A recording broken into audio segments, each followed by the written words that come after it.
একটা ছোট গ্রামে খুব গরিব এক বৃদ্ধা থাকত। তার ঘরে খাবার বলতে কিছুই ছিল না, শুধু একটা গরু ছিল। সেই গরুর দুধ বিক্রি করে কোনোভাবে দিন চলত।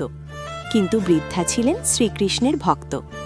প্রতিদিন সকালে তিনি কৃষ্ণের নাম জপ করতেন। একদিন খুব ঝড় বৃষ্টি শুরু হলো।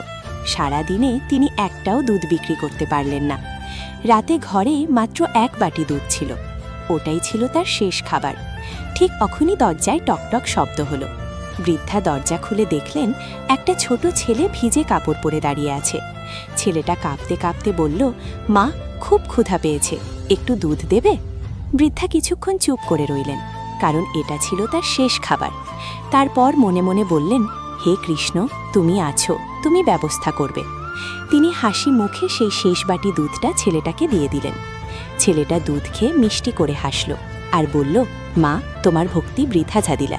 এটা বলে ছেলেটা চলে গেল। পরের দিন সকালে বৃদ্ধা ঘুম থেকে উঠে অবাক হয়ে গেলেন। তার ছোট ঘরটা ভরে গেছে দুধ আর খাবারে, আর বাইরে সেই গরুটা দুটো বাছুর নিয়ে দাঁড়িয়ে আছে। বৃদ্ধা বুঝতে পারলেন গত রাতে যে ছেলে এসেছিল সে আর কেউ নয়, স্বয়ং শ্রীকৃষ্ণ।